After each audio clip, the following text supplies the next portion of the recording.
r/Nosleep, posted by Reddit user likeeyedid. When the town smells like beer, we know there will be new victims. Part 1. I live in a place named Tattletoe, where death smells like cinnamon and life smells like nutmeg. Today, however, hop and malt are predominating the town, as it is the day of our annual beer festival, and the head of our town has big plans for it. The crowd has gathered on the streets. The last few preparations were being taken care of. Long tables were reaching all over the marketplace. Children were running around and playing, while adults were working hard making sure that everything looked perfect. Around the tables, on the corners of the marketplace, were beer carts, which were only there for the day. There were 7 in total, each one serving a different kind of lager, pilsner, or craft beer.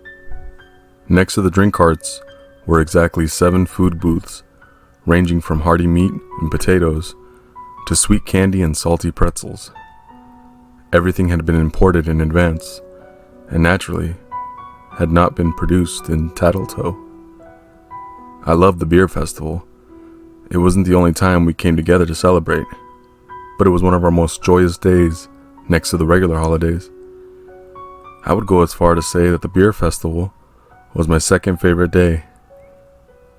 This year, however, it felt tainted. I was in no way the same naive girl I used to be last year. I had become an adult, working in a place that spreads out the smell of death. And soon, I would be joining the town committee, a group of martyrs who burn anyone who doesn't obey the rules of the town. Of course, first I had to prove my worth by taking care of the outsider who had come to town. This doesn't happen often, of course. Many people were watching us with curious looks. Nobody dared to ask out in front who he was or where he came from. A couple understood that the head of our town, Mr. V, had brought him along, and that he was all they needed to know. Possibly, he could be a victim for the town, maybe a sacrifice, though for who, we didn't know. You're not even going to ask why I look the way I do? Is this something you're used to here?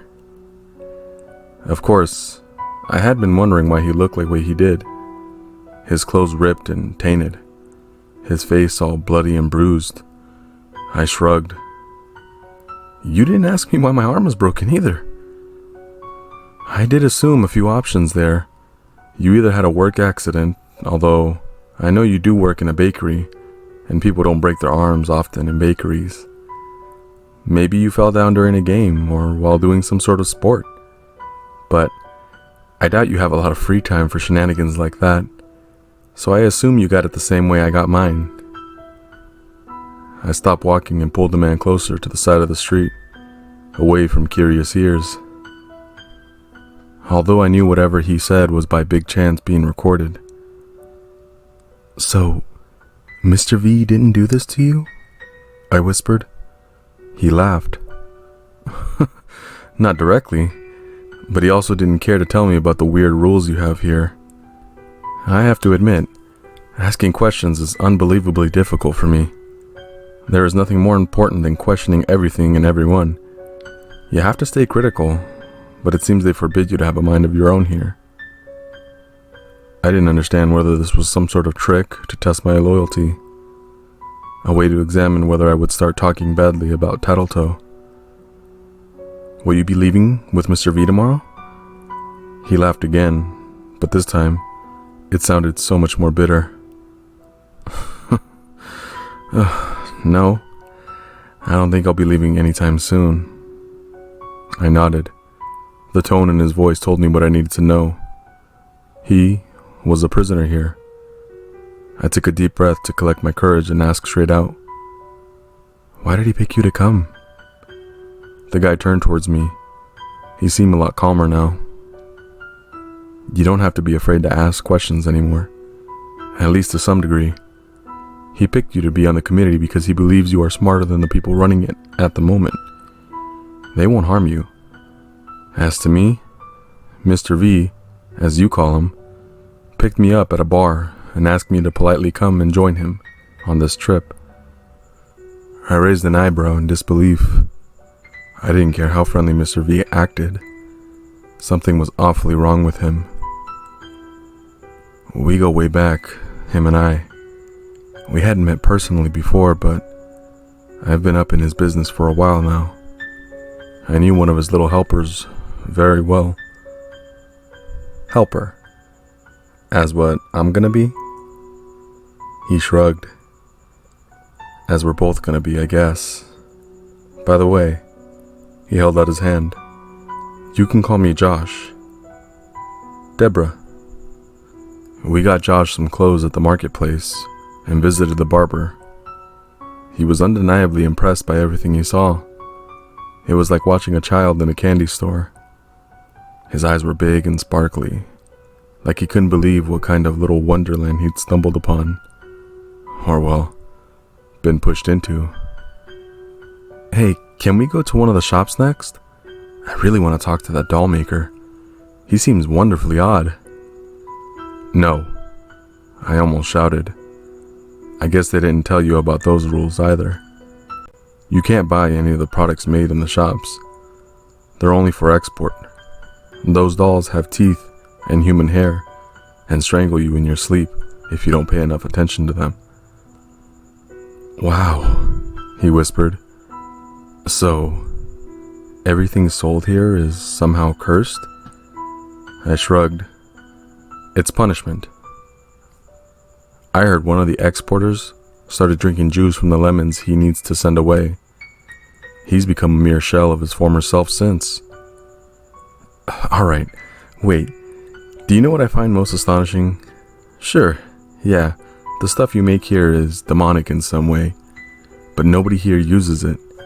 All the things that people live here consume are ordinary. No magic whatsoever. Why does everyone here obey? Why do people make things that will kill others if they know something is wrong?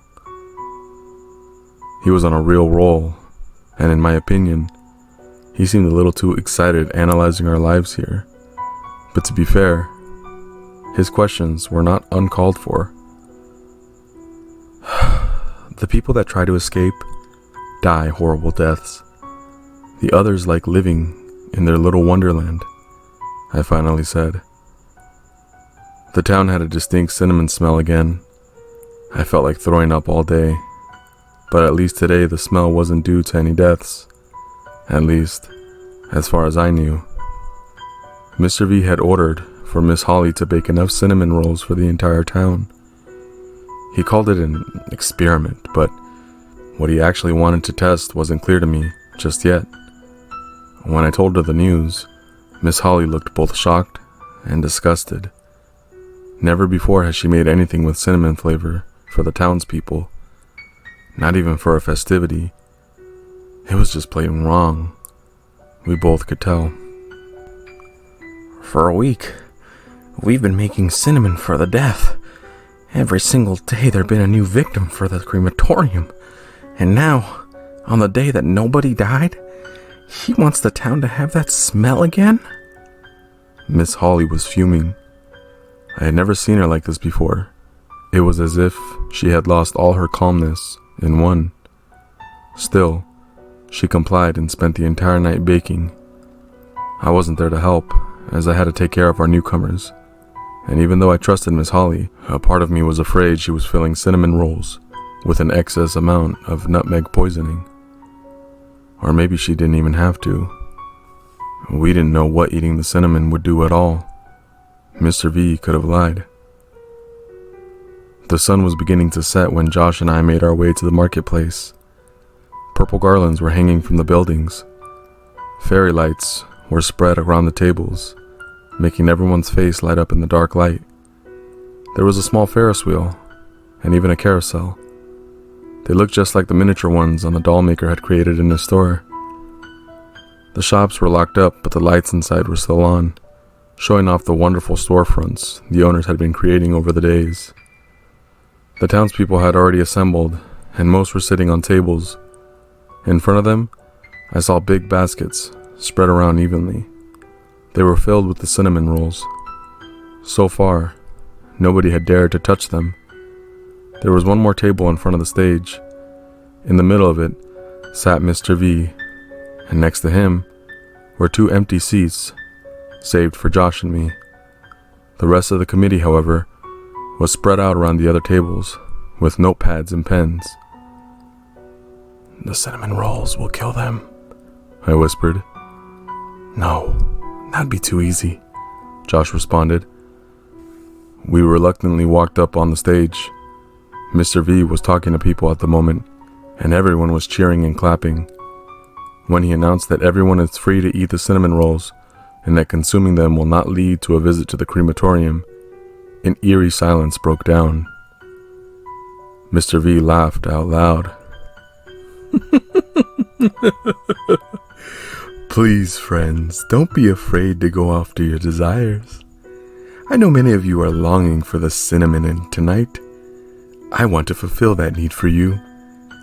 Eat, drink, enjoy, for tonight, there are no consequences." It didn't take long for people to start feasting on the cinnamon rolls. Many were stuffing their faces with as much as they could. Only a few didn't touch any of it. When I spotted my parents in one of the corners, eating the rolls with enormous smiles on their faces, I jumped up. My heart was racing, and I was about to run down and push them out of their hands. If there was a chance that there was poison in there, I couldn't let them do this. However, Mr. V held me back before I could jump down. You're killing them," I shouted with tears in my eyes. He smiled kindly and shook his head. "You are lucky your parents chose to eat the forbidden fruit. The ones who didn't touch it are the ones we need to have an eye on." "You're choosing future victims. People who are prone to disobey. That's what those people are writing down," Josh mumbled. Seeing the happy and healthy faces of my parents and all others eating the cinnamon rolls gave me a sickening feeling. I fell down back to my seat. "Our people have been conditioned, my dear Deborah. They understand very well what death smells like, and today they showed us that they enjoy the scent of it."